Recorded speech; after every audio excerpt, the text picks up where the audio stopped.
أصحابك يا حبيب الله الصلاة والسلام عليك يا نبي الله وعلى آلك وأصحابك يا نور الله۔ بعض احباب تشریف لا رہے ہیں اور بکھرے بکھرے سے بیٹھے ہیں۔ گزارش یہ ہے کہ جو آگے جگہ ہے، پہلی صفوں کی اپنی فضیلت ہے، تو ان میں تشریف فرما ہو کر بیٹھیں تاکہ پیچھے آنے والوں کو جو ہے وہ پیچھے پراپر جگہ ملتی جائے۔ بعد میں بھی تو آگے آنا ہی ہے۔ یہ جو باہر احباب ہیں ان سے بھی گزارش ہے کہ اندر تشریف لے آئیں، پہلے بھی تشریف لے آئیں تو فضیلت نہ ملے پہلی صفوں کی تو یہ محرومی ہے۔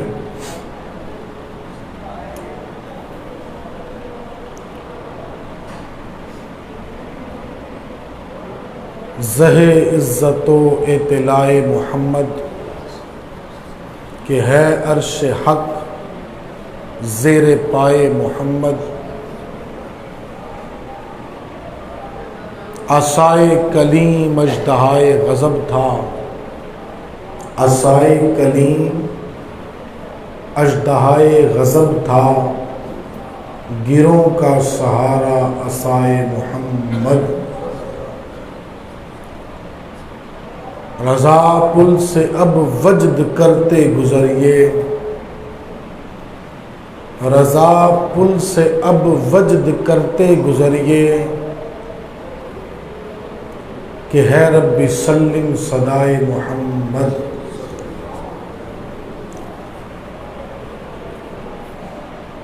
الحمدللہ آج عید الاضحیٰ ہے، بڑا ہی برکتوں والا، اللہ رب العزت کی رحمتوں والا دن ہے۔ اللہ رب العزت ہمیں اس دن کی برکتیں نصیب فرمائے۔ قربانی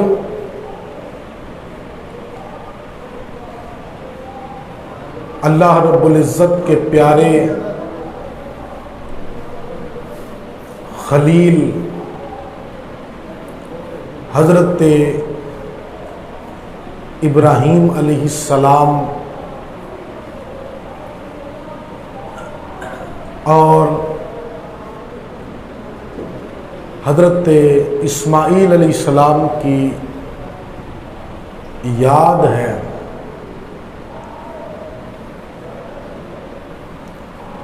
اور بعض دفعہ شیطان پیاروں کی یاد منانے کے بارے میں وسوسوں کا شکار کر دیتا ہے، تو ہم اتنا بڑا یہ ایونٹ، یہ اللہ کے پیارے کی پیاری ادا کی یاد ہی ہے۔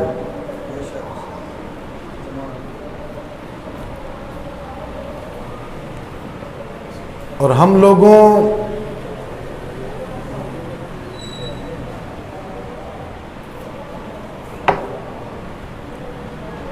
کو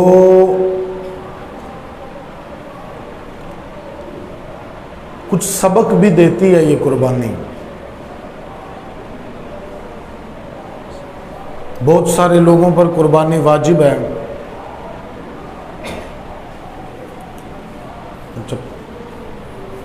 جو پچھلے جمعے بھی گزرے ہیں اس میں بھی میں نے اس بات کی کچھ وضاحت کی تھی،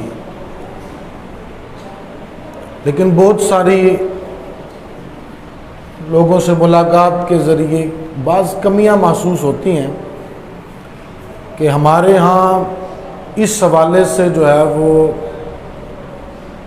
علم جو ہے وہ نہ ہونے کے برابر ہے، پتہ ہی نہیں ہے، مطلب جو ذہن میں ہے نا ہم وہی کرتے ہیں، اور ہمیں سیکھنے کی بھی کوئی نہیں پڑی ہوئی، کیونکہ ہم تو ماں کے پیٹ سے سیکھے سکھائے آئے ہوئے ہیں نا، اور سمجھانے والا سمجھاتا ہے تو ہمیں اچھا ہی نہیں لگتا۔ ناسیہ مت سمجھا میرا دل گھبرائے ہے، اس کو دشمن جانوں جو مجھ کو سمجھائے ہے۔ بھائی مجھے نہ بتاؤ، میں پہلے سمجھا ہوا ہوں، مجھے سب پتہ ہے. اس طرح کا مزاج ہمارا بن چکا ہے. وہ کسی صاحب کو ابھی گھر میں سے کسی نے کہا کہ اچھا وہ کیا کر رہے ہیں، ان پر خود پر قربانی واجب ہے اور اپنا واجب ادا کرنے کی بجائے وہ 2 قربانیاں انہوں نے لی ہیں، تو ایک اپنی والدہ کی طرف سے نفلی طور پر اور ایک اپنے والد کی طرف سے کر رہے ہیں. تو بتایا کسی نے کہ بھی آپ یوں کریں، تو بیٹے نے ہی باپ سے کہا کہ آپ یوں نہ کریں، تو آگے سے جواب ملا کہ بھئی تو نہ کری ساڈے واسطے، میں تے اپنے ماں پیو واسطے کرنی ہے. حالانکہ شریعت اس بارے میں مجھے کیا کہتی ہے، صاحب نصاب میں ہوں تو میں اپنی طرف سے پہلے قربانی ادا کروں گا. ہاں اگر میرے پاس مزید وسعت ہے تو ٹھیک ہے، میں اپنے ماں باپ کی طرف سے کروں یا کسی کی طرف سے بھی میں نفلی طور پر قربانی کروں تو ٹھیک ہے، لیکن پہلے میں اپنا واجب ادا کروں گا. پہلے میں کیا کروں گا؟ اپنا واجب ادا کروں گا.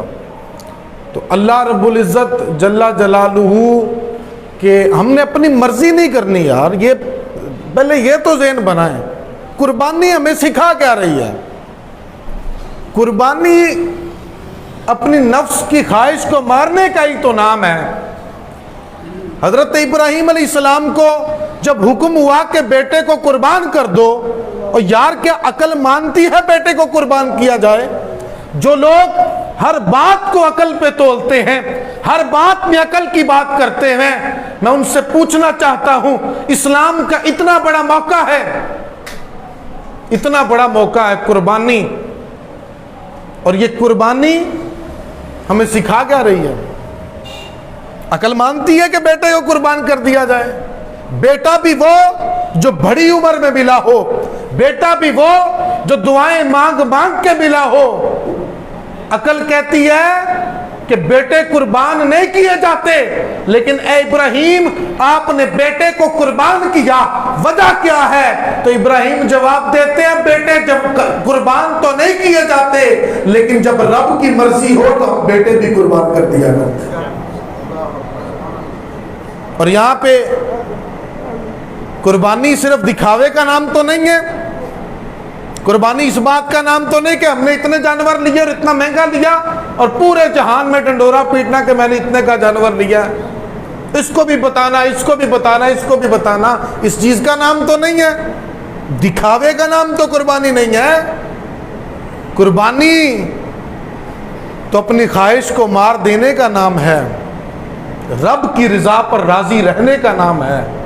رب کا حکم ہو گیا، اب میں نے اس کی تعمیل کرنی ہے بس. لیکن ہم لوگوں نے شریعت کی خلاف ورزیاں کر کے، اللہ رسول کے حکم کی خلاف ورزیاں اور دھڑلے کے ساتھ، یہ نہیں اچھا اگر تو ایسا ہو نا کہ یار چلو بتقاضۂ بشریت ہو گیا، اور یہ کہتا ہے کہ یار غلطی ہو گئی، ایسا نہیں ہے. اگر ایسا ہے تو گنجائش بڑی ہے. میں نے بڑی دفعہ یہ بات کہی کہ اگر ایسا ہے تو گناہگاروں کے لیے تو بڑی بشارت، مطلب گناہگاروں کو تو معافی کا اعلان ہے. حضور فرماتے ہیں میری شفاعت میری امت کے کبیرہ گناہ کرنے والوں کے لیے. اگر صرف گناہگار ہے اور بتقاضۂ بشریت ہو گیا تو میرے محبوب مکرم علیہ السلام کہ کتنے فرامین ہیں، تائب من الذنب کمن لا ذنب لہ، اپنے گناہوں سے توبہ کرنے والا ایسا ہے جیسا کہ اس نے کبھی گناہ کیا ہی نہیں، ایسا ہے وہ بندہ. لیکن ہٹ درمی کرنے والے لوگ، اپنے غلط کو ٹھیک ثابت کرنے والے لوگ، آپ کو ایک دو نہیں، آپ کو ہزاروں ملیں گے. اور افسوس کے ساتھ جو باتیں ہم کبھی سوچتے بھی نہیں تھے نا، ایک وقت تھا کہ جو باتیں کبھی ہم سوچتے بھی نہیں تھے، آج وہ لوگ باتیں کرتے ہیں. وہ باتیں وہ ہم آج دیکھ رہے ہیں لوگوں کا یہ مزاج. کبھی آپ نے یہ باتیں سنی تھی کہ لوگ قربانی کے خلاف بھی بولتے ہوں؟ سنا تھا کبھی؟ سعادت سمجھتے تھے نا اس کو, سعادت سمجھتے تھے بابا, سعادت. اور آج وہ وقت آیا کہ جناب قربانی کے خلاف کوئی اس کو ظلم قرار دے رہا ہے. سیدی اعلیٰ حضرت امام اہل سنت نے لکھا کہ جو قربانی کو ظلم قرار دے وہ کافر ہے. کہہ رہے ہیں لوگ.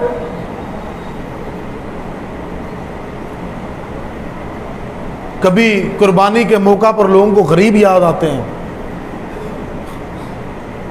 اور جو اللہ ماشاءاللہ کر بھی رہے ہیں تو وہ غریبوں کو کہاں یاد رکھتے ہیں. آپ نیت کر لیجئے کہ انشاءاللہ میں غریبوں کو یاد رکھوں گا. ہم غریبوں کو کوئی نہیں, ہم تو ہمارے تو وہ پنجابی میں کہتے ہیں نا منہ دے ملازے, جس کے ساتھ ذرا بنتی ہے ہم صرف اس کے ساتھ ہی معاملات میں صحیح رہتے ہیں. ورنہ اچھا ہمارے اخلاق بھی وہیں پر نظر آتے ہیں. اگلا بندہ ٹھیک بولے تو یہ تو کسی بدماش کے ساتھ بھی اگلا بندہ ٹھیک بولے گا تو آپ ٹھیک بول لیں گے اس کے ساتھ. بدماش سے بولیں گے تو بدماش آپ کے ساتھ ٹھیک بولے گا. ہاں اگلا بندہ آپ کے ساتھ غصے میں بات کر رہا ہے تب آپ اگلے بندے کے ساتھ نیچے ہوتے ہیں تو پھر بات ہے نا. اچھا بعض لوگوں کا مزاج ہوتا ہے ان کو اچھا مجھے بڑا غصہ آتا ہے جی, جو میں باتیں کر رہا ہوں نا یہ وہ باتیں ہیں کہ جو ہماری باتوں کے مطلب یہ جس چیز کے لیے ہم یہاں پہ آج جمع ہیں, جس انداز سے آج قربانی کو ہونا چاہیے, ہم نے اپنے آپ کو سمجھا ہی نہیں ہے. ہم کمزوروں کے اوپر برستے ہیں ہر موقع پر. بعض لوگ کہتے ہیں مجھے بڑا غصہ آتا ہے. کس پہ؟ کسی بدماش پہ غصہ نہیں ان کو آئے گا, جہاں پتہ لگے آگے سے گولی مار دے گا اس پہ غصہ نہیں آئے گا جناب کو. اگلا تھپڑ مارتے نا منہ کے اس طرح کے بندے کے منہ کے اوپر تو وہاں پر بھی چپ رہ جائے گا. کیوں؟ پتہ ہے میں کچھ کر نہیں سکتا. اور کسی شریف بندے پر تو اتنا غصہ آتا ہے نا ان کو جناب کو, پتہ یہ کہ کون سا میرا کچھ کر سکے گا. اتنا غصہ آتا ہے, اتنا غصہ آتا ہے, اگلا بندہ معافی مانگ لے کہ یار مجھے معاف کر دو تو یہ معافی دینے کے لیے تیار نہیں ہوتا. اچھا میں لوگوں کو کہتا ہوتا تھا کہ یار آپ معافی تو مانگیں, شاید آپ نے مجھ سے یہاں پر بھی یہ بات سنی ہو کہ یار آپ معافی تو مانگیں.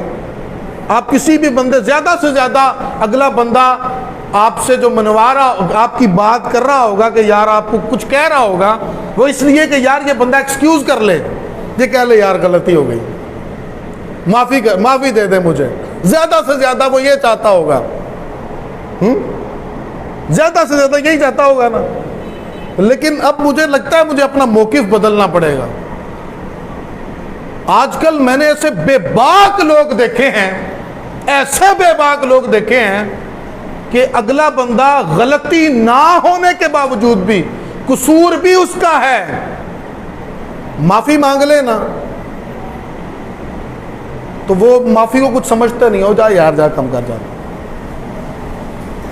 حالانکہ یاد رکھو نبی پاک علیہ السلام نے کیا ارشاد فرمایا, میرے محبوب مکرم علیہ السلام نے ارشاد فرمایا جس بندے کے پاس اس کا مسلمان بھائی معذرت لے کے آئے کہ یار معاف کر دے, ہم تو نہیں معاف کرتے, ہم لوگ بڑے ہی عجیب غریب قسم کے لوگ ہیں, کہا معافی لے کے آئے کہ یا اللہ کہ بھائی جان مجھے معاف کر دے, مجھ سے غلطی ہو گئی. فرمایا وہ عذر لے کے آئے, وہ معذرت لے کے آئے اور وہ اس کو معاف نہ کرے, اور میں قیامت کے دن میرے حوض پر نہ آئے.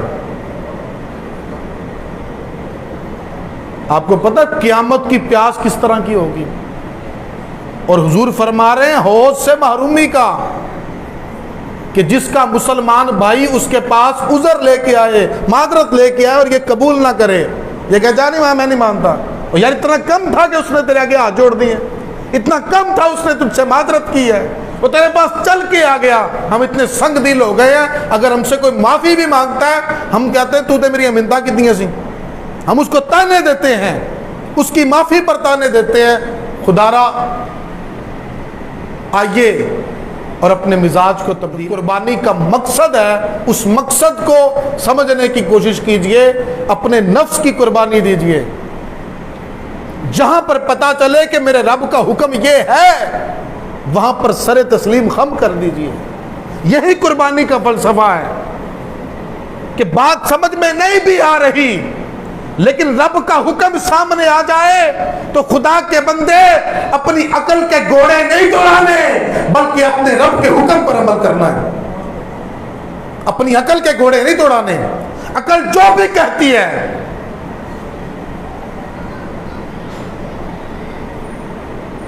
بے خطر آتش نمرود میں کود پڑا عشق.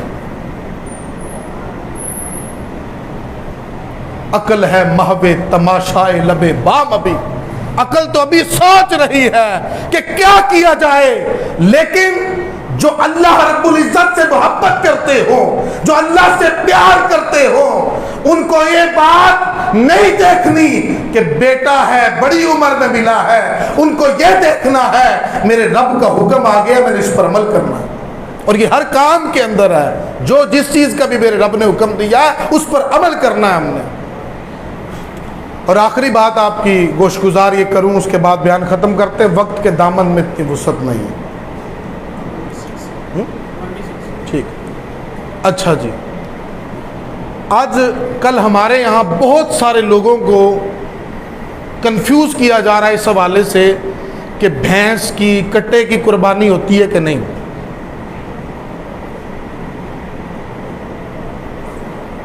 یاد رکھیے کہ یہ بالکل واضح، کہ چند سالوں سے یہ شوشہ اڑایا بعض لوگوں نے. بھینس کی قربانی بالکل جائز ہے، اس میں کسی قسم کی کوئی بھی قباحت نہیں ہے. پھر قرآن پاک کی آیت. اچھا، یہ وہ لوگ اس طرح کی باتیں کرتے ہیں جو قیاس کو مانتے نہیں ہیں. یہ میری بات نوٹ کر لیجئے. جو لوگ قیاس کے خود قائل نہیں ہیں وہ اس بات کو قیاس کے ساتھ ناجائز قرار دیتے ہیں. میں ایک دلیل کو مانتا ہی نہیں ہوں. میرے مذہب کے اندر وہ دلیل ہی نہیں بنتی. اگر میں اس دلیل کے ساتھ کسی چیز کو ناجائز قرار دیتا ہوں، میں مجرم ٹھہرا کہ نہیں؟ آپ کہ بھائی تم تو خود نہیں اس بات کو مانتے. تو جو لوگ قیاس کو نہیں مانتے وہ قیاس کے ساتھ جو ہے وہ بھینس کی قربانی کو ناجائز قرار دیتے ہیں. اس پر کثیر دلائل ہے. یاد رکھیے کہ وہ ایک بندہ کہتا ہے، سوشل میڈیا پر میرے سامنے سے ایک کلپ گزرا، وہ کہتا دیکھو جی گائے کی عادتیں اور ہیں. اس کی دلیل عجیب و غریب قسم کی دلیل سنیے. گائے کی عادتیں اور ہیں، بھینس کی عادتیں اور ہیں. گائے جو ہے وہ پانی کے قریب نہیں لگتی اور جو بھینس ہے وہ پانی سے نکلتی نہیں ہے.